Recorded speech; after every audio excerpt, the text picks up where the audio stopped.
Eu sou o Lelis E eu sou a Vicky. e este é o Pollencast.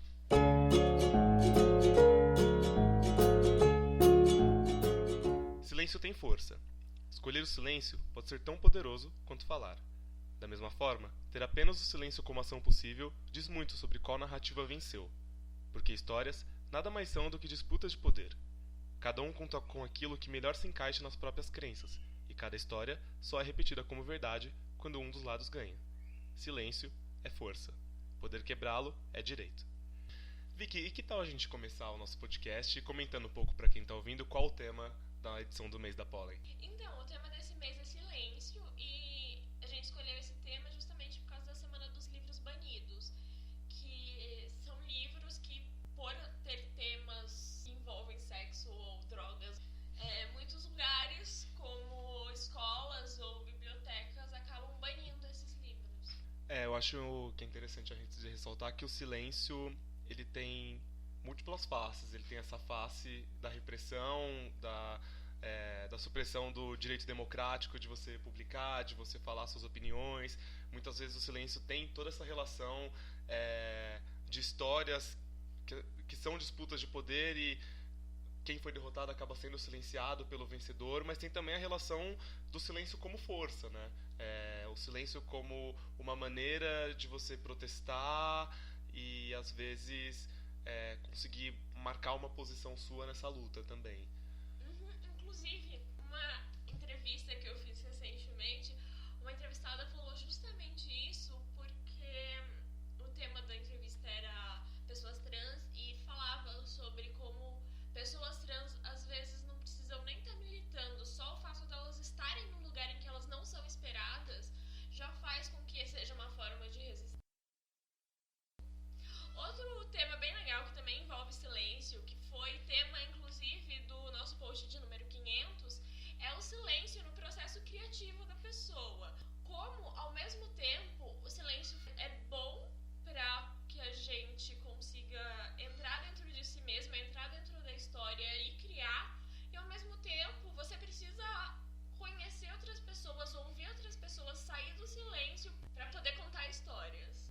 Isso do silêncio, uma história que me veio agora, tem muito a ver com essa questão do silêncio fazendo parte do seu processo criativo, é uma história que eu realmente não sei se é verdade, já me contaram várias vezes, alguns professores de literatura contaram, mas que o Guimarães Rosa, quando ele escreveu, ele tinha um processo criativo relacionado com silêncio muito interessante, porque ele era muito avesso ao sono, com medo do sono quebrar o processo criativo dele, então um hábito que supostamente ele tinha seria o de encher uma banheira com gelo quando ele sentia sono e ficar alguns momentos de silêncio dentro dessa banheira com gelo, até todo aquele contexto o contexto fisiológico da temperatura, o contexto do silêncio ali quase meditativo, quase contemplativo daquela situação, fizesse com que ele acordasse novamente, pudesse voltar a escrever. Então as pessoas meio falavam pra ele: cara, você é maluco, você precisa dormir, mas aquilo fazia parte do processo dele, ficar naquele silêncio dentro daquele ambiente totalmente extremo, mas que ajudou ele a criar todos esses livros maravilhosos que a gente conhece hoje, né?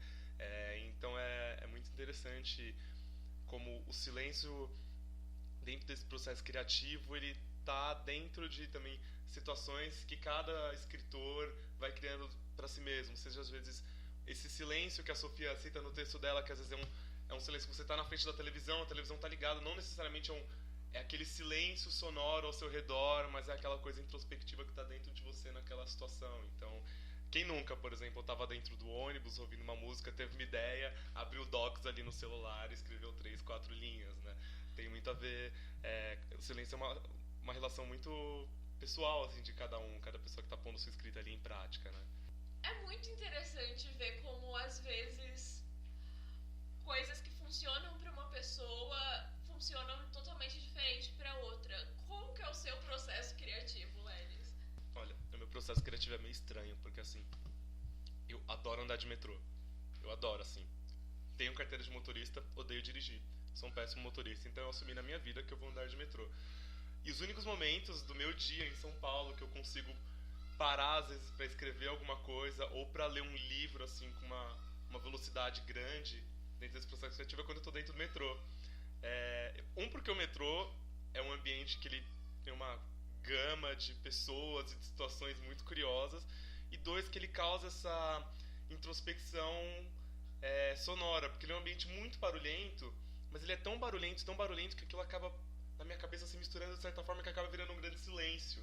E me ajuda a ter uma capacidade de se concentrar muito diferente do que se eu estivesse em casa, sem barulho nenhum, e aí eu me distrairia muito mais do que eu me distraio no metrô.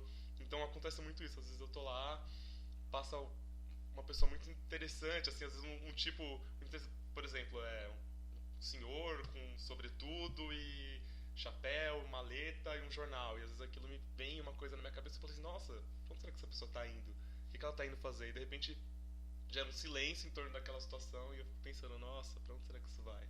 E isso, inclusive, faz sentido com o que a Sofia fala no texto dela, que é o conhecer outras pessoas, estar aberto para as outras pessoas, para você poder criar. E o seu, Vicky, o seu processo? Eu fiquei curioso agora. O meu processo também é um pouco estranho, porque eu também não consigo estar no silêncio total, mas eu preciso estar nessa introspecção. Então, geralmente, eu costumo escrever de manhã, só de manhã funciona, ou quando eu tô no trabalho. Por exemplo, eu tô no trabalho fazendo coisas do meu trabalho e de repente me vem uma ideia e eu falo, genial, deixa eu anotar aqui num papel, num bloco de notas. Então, Lelis, fiquei sabendo que você foi assistir a abertura das Paralimpíadas. Sim! Eu queria que você contasse um pouco como é que foi. Ah, saudades, viu? Nossa, bons 2 dias de Rio de Janeiro. E, olha, foi uma experiência muito, muito legal, assim. Eu confesso que a abertura foi numa quarta-feira, 7 de setembro, feriado. Na terça trabalhei, tava cansado. Eu falei, nossa, por que eu me meti nessa viagem? Por que eu tô fazendo essa loucura de ir pro Rio? E olha, foi a melhor coisa que eu fiz, porque o Rio de Janeiro tá com... A cidade já é, desculpa o clichê, maravilhosa. É mesmo, vamos admitir, porque às vezes cair nesse clichê é bom, mas tá muito incrível o Rio de Janeiro, mais do que ele já é. O clima é muito bom e as Paralimpíadas têm algumas coisas muito legais, assim, que trouxeram para os estádios que já vão ficar ali no Rio de Janeiro e a gente espera que eles continuem. Por exemplo, eu conversei com algumas pessoas lá no Rio e tá muito acessível todos os estádios, assim, é muito bonito ver isso, que eles realmente para as Paralimpíadas fizeram toda essa estrutura para atender pessoas com dificuldade de mobilidade, pessoas com baixa visão. Então o Rio está muito acessível quanto a isso. É muito legal que todos os voluntários muito dispostos a ajudar. Então realmente é uma Paralimpíada muito inclusiva. É muito bonito ver isso, assim. Até porque a gente está acostumado com estádios que realmente não tem acessibilidade nenhuma, assim. Com muitas escadas, elevadores pequenos, e lá no Rio não, eles tinham até um sistema de transporte com carrinhos dentro do estádio para levar as pessoas aos seus lugares, e isso foi muito legal. Então o Rio conseguiu se tornar, fazer Paralimpíadas muito inclusivas, e o que a gente espera é que essa questão da acessibilidade continue depois por Rio como um legado, assim. A gente espera que isso também desperte na população isso de que como acessibilidade é uma coisa necessária, assim, né? Era até muito interessante, eu fui ver o atletismo, eu vi a abertura e o atletismo, né? E no atletismo tem muitas provas, eu assisti muitas provas com pessoas com deficiência visual, baixa visão, e nesses casos, por exemplo, no salto em distância, os atletas eles precisam de silêncio porque eles são guiados pela audição. Então na hora do salto o técnico fica na frente do atleta e ele avisa, dá um grito pro atleta pular e sai da frente o atleta pula. E é muito legal que aos poucos o público foi entendendo essa questão da acessibilidade, do quanto precisava fazer silêncio no estádio para os atletas disputarem. E a organização está muito legal nessa coisa de educar quanto a isso, assim. Uma coisa das Paralimpíadas que foi maravilhoso, assim. Eu acho que todo mundo está apaixonado pelo Tom e o Vinícius. Tom e Vinícius claramente. Moram no meu coração. Inclusive, eu acho que o melhor momento da minha vida foi quando eu tava no Maracanã da abertura e de repente entrou o Vinícius vestido de Gisele. Você viu isso ao vivo? Eu esqueci disso. E assim, o que a TV não mostrou é que logo depois que ele entrou vestido de Gisele Bündchen, ele e o Tom fizeram uma batalha de passinho no meio do estádio. Que legal. Isso os GIFs não mostraram. Mas eles são maravilhosos, eu fico muito feliz que, tipo, eles são os melhores mascotes da história.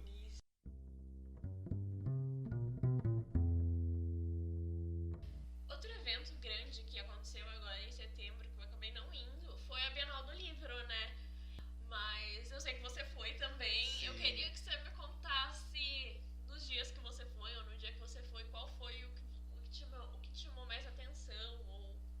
ano eu tô meio arroz de festa, né? Eu tô em tudo, assim, tá tendo um evento, eu tô lá, assim, né? Mas a Bienal eu vou desde pequeno, assim, toda edição, e é uma relação muito de amor e ódio, assim, porque yes, Bienal começou, mas eu tô lá, estalo geralmente muito lotado, muita gente, é um pouco estressante, os preços costumam ser caros, mas não tem como não gostar de um evento como a Bienal, porque qualquer evento de incentivo à leitura é muito importante. Isso é muito legal. Então, foi exatamente esses pontos que você comentou que acabaram fazendo com que eu não fosse, porque eu também gosto muito de livros e comprar livros e tudo isso, mas a última vez que eu fui, passei mal porque lugar relativamente pequeno, muitas pessoas, eu não costumo me dar bem em lugares muito apertados, então acabou não rolando.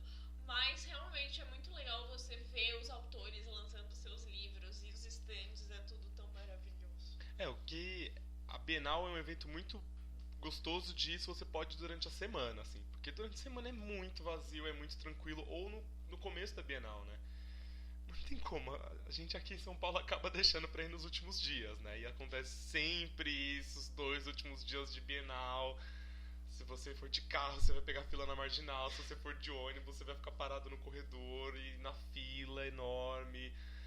Mas lá dentro nos lugares pra comer. Aqui em São Paulo a gente é meio masoquista nessa questão, né? A gente gosta de sofrer, fila. né? A gente gosta de uma fila, assim, é um fetiche pela fila que é impressionante. Mas o que eu acho muito legal na Bienal é assim, eu acho a Bienal um evento muito bom pra ir com criança, mesmo sendo um evento tão lotado. Porque ele é um paraíso se você tem até seus 12, 13 anos de idade, que você compra às vezes livros por R$10, R$8. Então eu particularmente gosto muito de ir na Bienal e ver muito pai e mãe com criança pequena ali, sentado no chão, lendo livro, carregando a criança nas costas, pra mostrar como aquilo é legal, como o livro é bom, como o livro é importante. Então... Exatamente, eu também acho que tipo, a Bienal traz todo um clima de incentivo à leitura que é maravilhoso, e que eu acho que tipo, toda criança tinha que ter. Não, inclusive aconteceu uma história muito engraçada na Bienal, eu tava andando assim, né? E de repente um menininho assim, pequeno, devia ter uns 4, 5 anos, assim, ele saiu correndo, deu um pulo, abriu os braços assim no meio da multidão e deu um grito assim: eu amo o livro é lindo! E todo mundo parou pra ver aquilo e eu falei: meu Deus, olha essa criança é maravilhosa. E eu acho que é justamente isso, né? Você vê, eu acho que apesar da Bienal geralmente ter preços um pouco mais caros, não ser um evento barato, até porque você tem que pagar a entrada. Essa questão de você pagar a entrada é um pouco problemático, porque eu acho que afasta muitas pessoas. Mas tem muita opção, assim, você vê aqueles estandes de revendedoras menores, mas tem aqueles livros de criança por R$8, R$10. Então, essa é uma lembrança que eu tenho muito de pequeno, assim, a minha mãe ia, assim, e parava nessas lojas que dá pra você comprar centenas de livros de um jeito muito barato, assim, e isso é muito bom, assim, eu acho que é um evento muito necessário, apesar de ter seus problemas.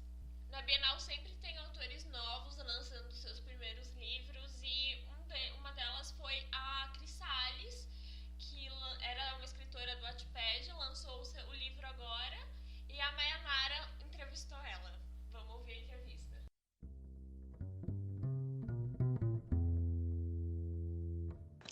Meu nome é Cristiane Sales, mas todo mundo me chama de Cris, né? Por isso, né? Vai Cris. E eu tenho, basicamente, 31 anos, querida.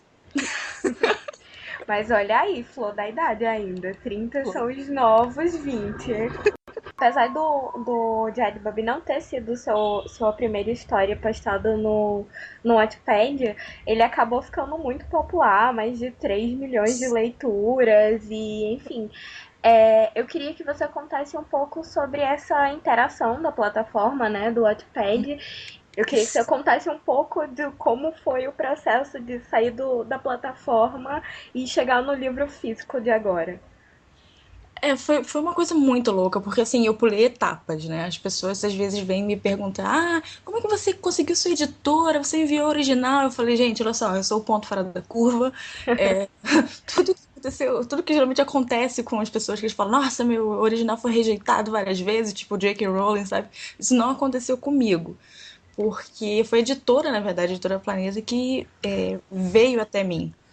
Então, e tudo começou assim, eu tava postando o Diário Internacional de Babi, e eu tava tendo um feedback muito bom das pessoas, todo mundo tava gostando muito. Só que ele tava muito gigante, né? Porque eu não postei com a ideia de publicá-lo. Então as pessoas foram gostando, foram gostando, foram gostando. E eu fui escrevendo, fui escrevendo, fui escrevendo. No final das contas, ele já tinha 190 mil palavras, né? Ou seja, são basicamente 3 novels dentro de um livro só.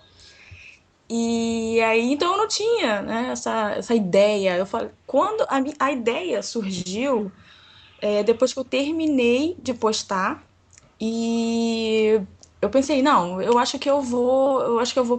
vou mandar para uma editora assim. Só que eu, eu não estava pensando em mandar agora, sabe? Eu não tinha nenhuma ideia assim próxima de tornar aquilo realidade.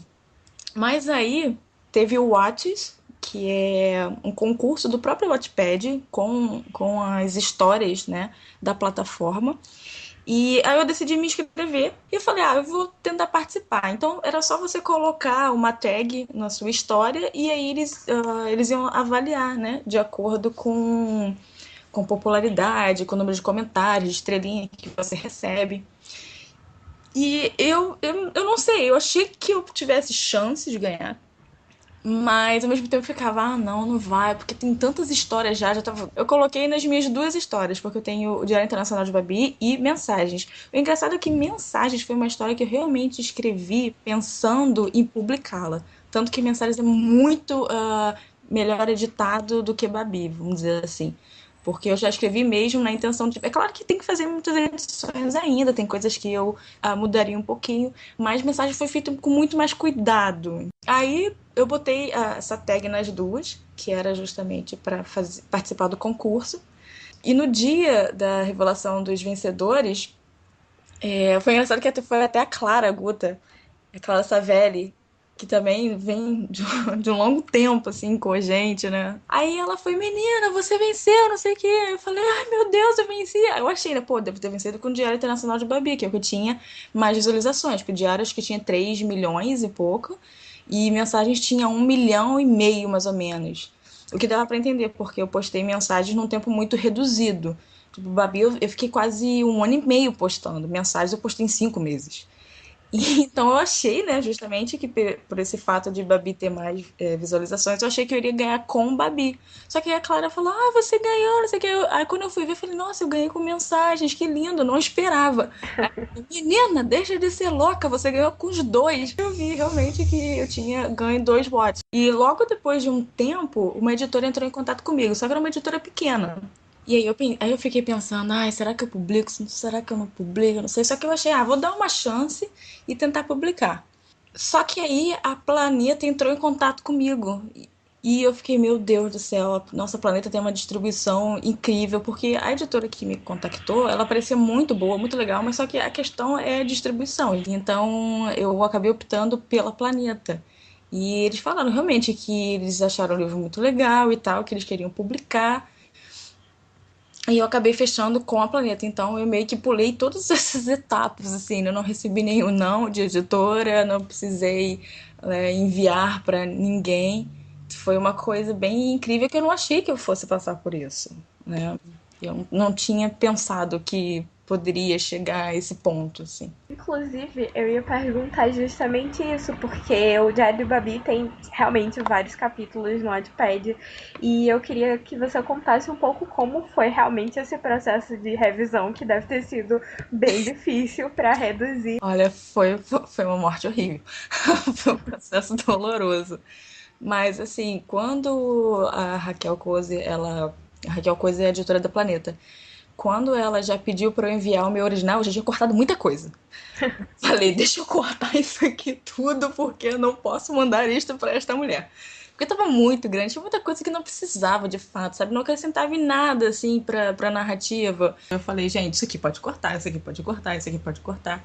Até posso dizer que algumas cenas eu até gostaria de ter mantido, mas eu acho que foi muito melhor na edição.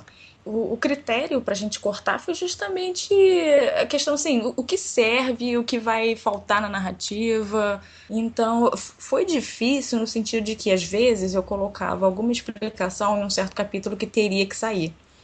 E eu falava, gente, e agora? Onde é que eu vou enfiar isso? E não foi muito fácil nesse sentido, né, de reorganizar a estrutura da narrativa.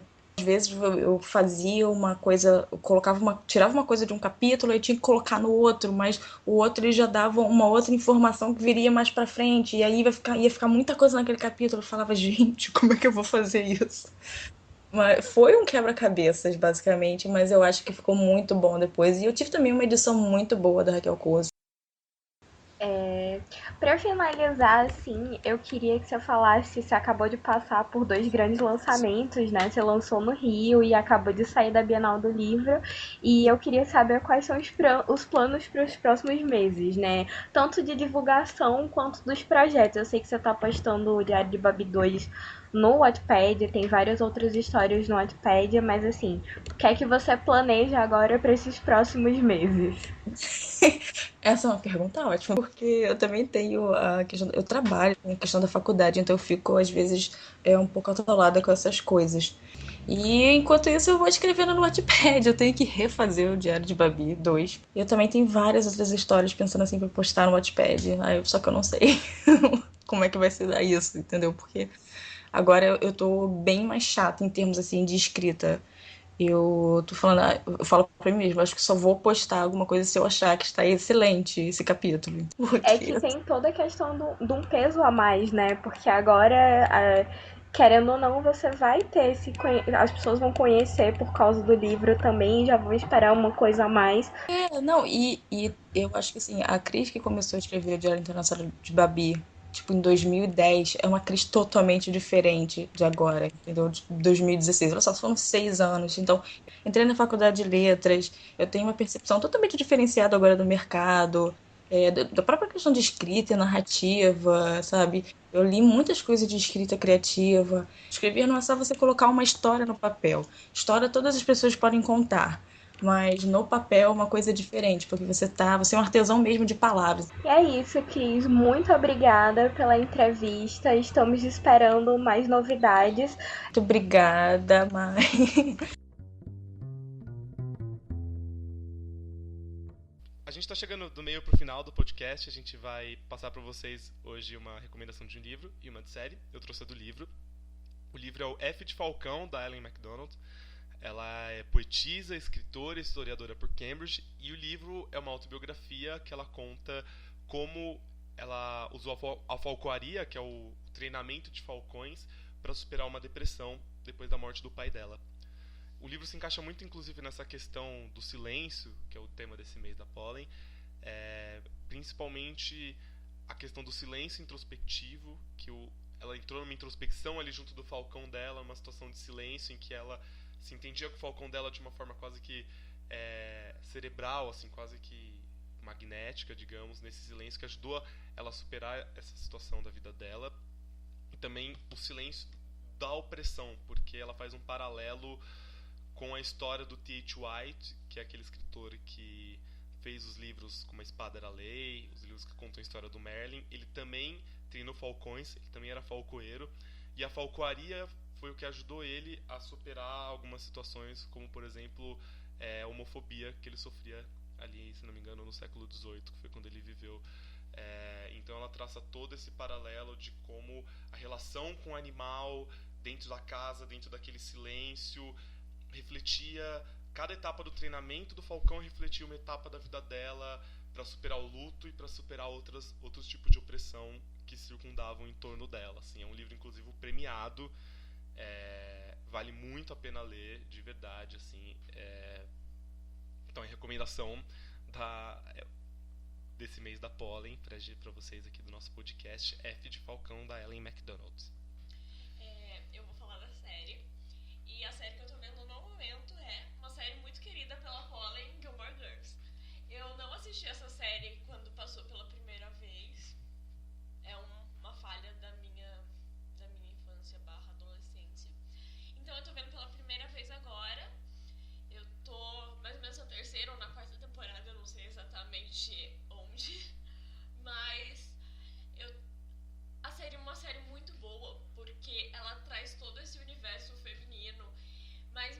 universo feminino, tipo, estereotipado, do tipo, as meninas só falam sobre homens ou essas coisas. Elas super endossam o poder feminino e trazem todos os assuntos. A Rory e toda a questão do estudo dela, a questão da Lorelai ter criado a filha sozinha e tudo mais. É uma série maravilhosa, estou gostando muito. Então acho que todo mundo que ainda não assistiu deveria assistir antes do Revival, que vai lançar em novembro. Tá no Netflix, Vic? Tá no Netflix, é claro.